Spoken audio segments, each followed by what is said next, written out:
Hey, it's Justin from DFS Main Slate. We're going to go over our 12-game MLB slate for today, lock set for 7:10 p.m. Eastern. It's June 24th, Tuesday. It's a big slate. It's a Coors slate, so there is a lot to cover. What we're going to do is we're going to refer to our article, kind of use that as our little podcast script, as you will, so we can follow along with that, give you an audio version, or you can go on our website and read that article. Just a reminder, sign up for our website is free. So whenever we drop our free cheat sheets, those are available for you for free. All you need to do is sign up and they'll be dropped in your inbox daily. Also, you can go up to each page of our cheat sheets. There's another link to download, and you can view full screen if you like to as well, and just kind of take a look at any stats you might have a question about. But let's get into today's slate. So we can already know what the top stack will be. It'll be the Dodgers. They're near an 8-run total, over 7. No one's even hit a 6, so they're definitely our top stack. So way we kind of structured this here is we wanted to get into some value pitchers, so that way you can, if you are interested in stacking the Dodgers, if you wanted to fade them, it's a good tournament idea. However, yeah, it's Colorado, so it's hard to fade, but it's definitely on a 12-game slate. It's definitely possible, and we have some options here for you. So let's get into the value pitchers here. So we start off with Chase Burns at 8,000. Honestly, going in, I wanted to be less, and we have some lesser salary pitchers. However, Chase Burns is a pretty exciting prospect. 1.77 ERA, 37% K rate. Everyone's really excited to see him pitch. I'm excited to see him pitch. In a couple weeks from now, if he is what we thought he is, this 8,000 salary, it might be 10K, maybe even more, just depending on how things go. And when you look back on today, you're going to be like, wow, I had Chase Burns and the Dodgers in Colorado and could actually afford it. So that's why we have him here. It'll be fun to watch. Definitely worth the gamble. But let's get into some cheaper options. Ryan Nelson at 6,500. Now, the biggest downside for me here, besides Ryan Nelson's not elite or anything like that, it's an elite matchup. But I do think the Dodgers and Ryan Nelson is going to be a popular combination. I mean, how could it not be? It's a great matchup. Ryan Nelson's had some success in the past. I can't say enough about how the White Sox are on a lower end of every category. I like I said, the only downside is the ownership and how it'll be related to the Dodgers. But I still think it's definitely worth definitely a dice roll there. Taj Bradley, 7,200. So this one, Taj has had his struggles. He's had his good games, he's had some bad games, and it's kind of hard to lock down. So I think this is a good time to look at our breakdown here real quick. So when we look at expected ERA, we can see Taj, he's 3.8, which is in the topper echelon of these pitchers on this slate. Now, for the strikeouts, because strikeouts is a big deal, we see the Orioles 17.7%, the lowest K rate on the slate, which isn't good. However, 87 WRC plus, a 133 ISO. Bradley does a good job of keeping the ball on the ground. The K rate, the swing rate, the skill and active ERA, it's all in the area. So I mean, if this was we're talking about this because of the price and trying to get to the Dodgers. I think there's enough here to justify taking a dice roll on Taj Bradley. If you went Taj Bradley and Ryan Nelson, you could just about afford everything you want to do on the slate today. So that's definitely worth another dice roll there. Other notable starting pitchers, Luis Castillo. He's had his struggles this year, but he has a 29% K rate in his career versus the active roster on Minnesota. Plus, he's logged 5+ Ks in 7 straight outings. I think he's also a really good cash play. So if you wanted to go Ryan Nelson plus Castillo and cash, or Castillo and Crochet in cash, like either one of those two options would work very well. And I think it's fine in tournaments as well. Chris Paddock, whew, I've had some good experiences with Paddock, and I've had some bad ones. So Seattle is hot. So if you want to avoid this, I totally understand. But his 31% K rate versus their active roster, I thought was pretty intriguing. The price is intriguing. He's even $600 cheaper than Bradley and a better K matchup. So it definitely depends on your level of risk. And finally, Michael McGreevy. It's a terrible matchup against the Cubs. They hit righties well. The ballpark's not very good, but McGreevy's been pretty good. 3.29 skill interactive ERA. Referring back to our cheat sheet here, it's among the best on this slate for the pitchers that have gone out. He's in a limited sample size, so I think we're still kind of seeing what we have. But 23% K rate, and again, we're looking to save money to get to the Dodgers if that's what you want to do. So those are our starting pitchers. Let's get into our value stacks. The Red Sox, 5.3 run implied run total. Romy's been good against lefties. Part of me, I was really looking, when I first started looking at this matchup, I was looking at Tyler Anderson, and I think they strike out enough against lefties. If that's something you wanted to do, I didn't have them on the list, but we can see they're up here on the strikeouts, but their ISO and WRC plus is pretty good against lefties. So we're looking more at the bats, but I could see if you wanted to go the other way. One thing I definitely wanted to point out with Tyler Anderson, let's get into our starting pitcher splits here. Let me just load that up for you. So his expected FIP versus lefties is been pretty bad. It's been like that for quite some time now. And you can see if you filter by home runs per 9, versus lefties is the highest on the slate. Durant, Mayer and Roman Anthony, we don't know if they're going to play today.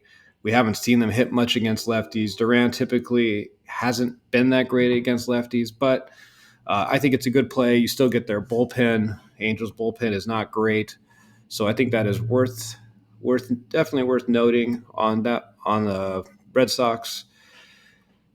We could get back to our article here. So the Cardinals, 4.6 implied runs, They have a lot of good value here. Tyon, if we go back to those splits, we can see Tyon is up here in just about everything. It used to be for me, Tyon, I'd get the lefties against him, but something has changed where he has really been getting hit hard by righties, but honestly, he's been getting hit hard by lefties too. He has the highest home runs per 9 on the slate. His 2.4 against righties is the second highest. So the Cardinals make a very nice slate. You can see the park factors there, where it's warm, the wind's blowing out. It's a good spot. And a very similar price team is the Rockies against the Dodgers. Now, Blesky got blown up against the Nationals. He gave up 8 runs. That was quite some time. He's really settled down since. The Rockies are not good against lefties. So kind of similar to Tyler Anderson, where the K rate for this team is high. So I could see if you wanted to pivot and go Justin Blesky here, you could definitely do that. But it is high risk, high reward. I'm more on the Rocky side of things. They've been swinging the bat really well. So this is where you can kind of go to our batting splits here. Let's open that up. Remember, you can download these for free, so you don't have to always wait for this view screen to come up. When we go to the Rockies, we can see in bold, they got a lot of hot bats here. They got a couple cold ones, but they've been swinging the bat well. Now, Leblesky is a lefty, so Moniak might not be in the lineup, but Goodman hits lefties very well. He's 370 ISO. I expect man to be in the lineup. It's Colorado. It's Coors Field. It's a great hitting ballpark. It's definitely worth a shot. Even if you just want to pivot off the Dodgers and go there, you could do that. So let's go back, just get some more value bats, keep it moving here. The Mariners, 4.6 runs. Besides, now we did mention Paddock, so we do have him in our value stack, value pitchers, but also We could look to value bats against them if you're kind of like, no way on Paddock. I want to stack. I want to ride the Mariners hot streak. Besides Raleigh and Julio Rodriguez, pretty affordable. Rosarena, 3,900. JP Crawford, 37. Polanco, 37. Rayleigh, 3,500. Canzone's been on fire at 2,700. It'd be interesting to see if Solano gets another start at first base at 2,500. So there's plenty. This is a really good stack if you want to put that with the Dodgers and a couple of those value pitchers. That could definitely work out for you very well with that team. Now, finally, let's get into some tournament pivots and some notes, and then we'll wrap this up here. So the Yankees have a 5.65 implied run total. That is second behind the Dodgers. We talked about Chase Burns, but at the same time, he's a rookie. Who knows how long he'll be out there? You get the bullpen. The Yankees have a great offense. When we go ahead and go to our breakdown, let's bring that up again. The Yankees, 118 WRC plus, 195. And I know it's not Coors, but Great American Ballpark does give up a lot of home runs. Actually, Great American will give you more home runs than Coors, but Coors is a bigger field where you get more hits, you get more runs. That's kind of the difference there, but this is also a very good spot. If you want to it's going to be incredibly hard to put Judge and Ohtani in the same lineup, just about impossible. But if you want to pivot away from the Dodgers and go here, that is definitely an option. Let's get back to our article here. Go back into our... Excuse me, kind of got lost for a second. And then we have the Cubs at 4.7. Again, we talked about McGreevy as a value option. Again, he's a rookie. Cubs are very good against right-handed pitching. It's a good ballpark. They are expensive. The outfield of Tucker and Armstrong, very expensive, and Suzuki. However, there's some good value beyond that. Kelly's price has come down a little bit. Happ has been hot. He's in that 4,000 range. So that's definitely a way you can go. Excuse me. The Braves, 5.1 implied run total. Frankie Montas making his season debut. He struggled a lot last year. So if you go to our breakdown again, let's filter by expected ERA. So this is Frankie Montas 2024, last season, 4.71 expected ERA, puts him in the top 5 or 4 if you're looking at starting pitchers, because Tyler Anderson is expected in long relief, not starting. So this is another good spot here. The Braves, Acuna has been swinging it well. And let's get into our splits here. Take a look. We're kind of using these splits here so we can give you an idea how you want to use this tool. So if we go home runs per 9, we can see Frankie Montas here. Matt Olson in bold has been swinging the bat well, so that ranks him amongst the top first baseman with Ohtani. So, and this could be, it's warm in Atlanta. It could be a really good matchup. Could be a nice little pivot away. You're going to get a lot of ownership in the Dodgers. So, excuse me, the Braves do make a good tournament pivot away from the Dodgers.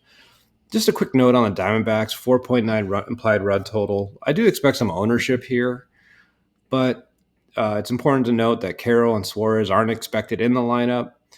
I think that could change things a little. I think it could give you some value, put some value hitters in there with them out of it as they're two of their most expensive hitters. Or it could just be, hey, I'm going to fade them and I'm going to go with somewhere else. So just wanted to note that real quick. I think that also with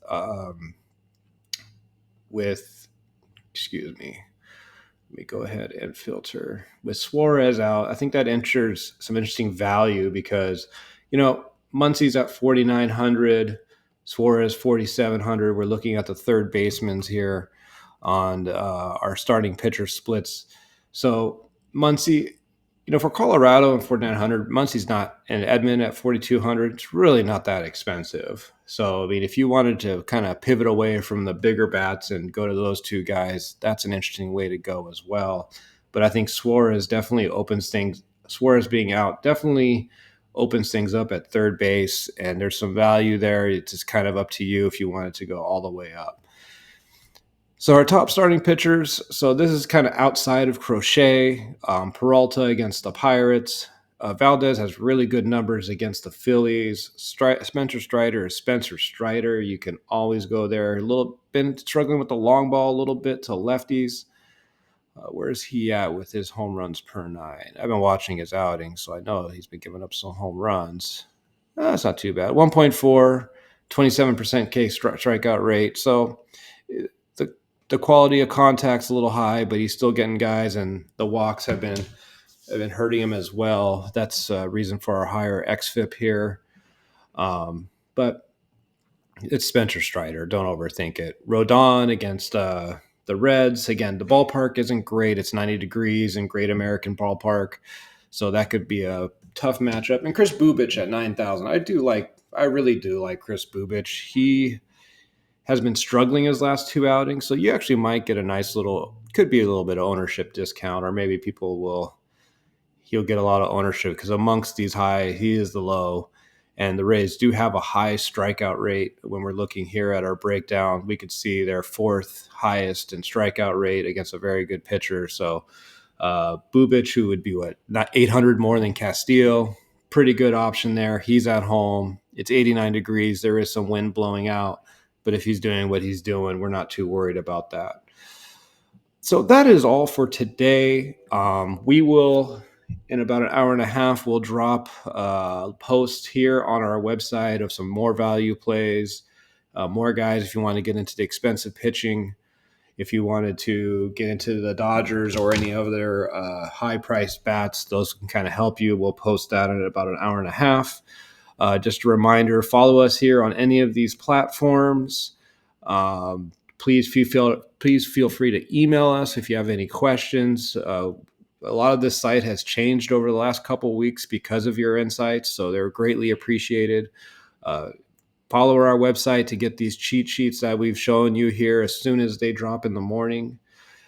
Besides that, good luck with your MLB slate today, and we'll talk to you tomorrow. Thank you.